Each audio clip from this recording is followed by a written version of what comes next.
Yeah, so that's a question that a lot of people struggle with because, there's all these amazing examples of companies like Hootsuite that was built out of Meme Labs, Shopify that just went public that started off as a snowboard online e-commerce site, to FreshBooks. It was initially kind of a marketing analytics, marketing automation company for small businesses that realized that invoicing their businesses or the customers were a real pain in the butt. And they built this great product. There's all these great examples of companies that started off as consulting companies or service companies that built products.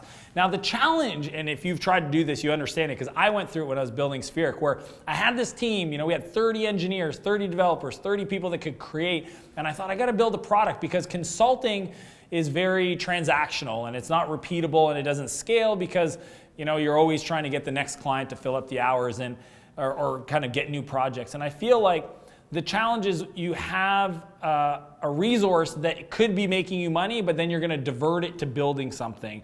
And pretty much, I think, it's just natural human instincts that when something isn't going well, or you're running out of money, or you realize that your cash is running low, or you have demand that you can't deal with, it's very easy to say, okay, hey, I know we're working on this product, but let's shift it back to working with a customer. So step one, I'm going to suggest that you take the resource and you put it outside the business. You really got to treat it like a separate entity, where you can hire a new person and you fund it from the profits from your service company, or you can take somebody from your team and kind of start building out that capacity. And you can start as simple as one person. I think 37 Signals is a great example where they hired DHH as a contractor working 10 hours a week to build Basecamp. Even though they were working with customers full time, they said, hey, we want to build this tool for ourselves. We think there's maybe a need for other people to use it. Why don't you build it part-time while you're working with us? So that to me is a really good way to kind of keep the new product and kind of the new entity clean.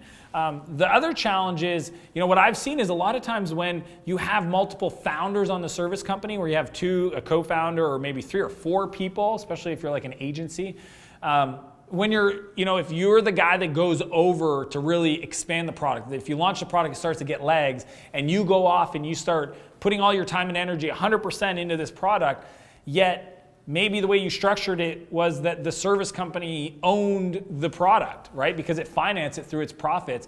It's really this weird position where you have partners in the business that aren't active in the business, that aren't really responsible for the success of the product, that are major shareholders, right? So that's why I always suggest start clean.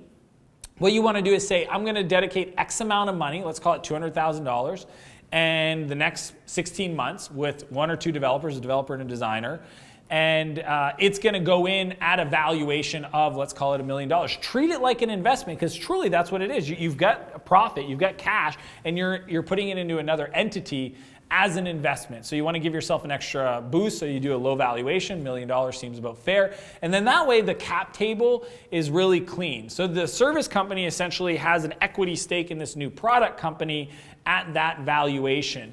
Now that might seem like not a lot, because a lot of people that might be a co-founder in a service company might think, well, I mean, it wouldn't even exist if it wasn't my idea, et cetera, et cetera. But trust me, if you've been building companies for a while, you know that it's never the initial idea, the initial team really that makes it successful. It's that, that continuously investing time and kind of overtaking obstacles that is going to be the reason it's successful, not the initial investment. So what that allows you to do is it allows that person running that company to have enough equity in the cap table, the way that you give away shares, so that you can incentivize to build a team. Because again, I've seen this happen so many times. I've actually invested in a company recently that was spun out of a service company, and when they first looked at it, I looked at their cap table, and the service company owned 70% of this new product. And I thought, well, right off the bat, you have 70% ownership of the company owned by a small group of people. You don't have enough equity to even incentivize the CEO or other vice presidents. If you're building a venture-backed company that's going to grow to $100 million a year revenue in the next 7 years, because that's what you're supposed to be aiming for,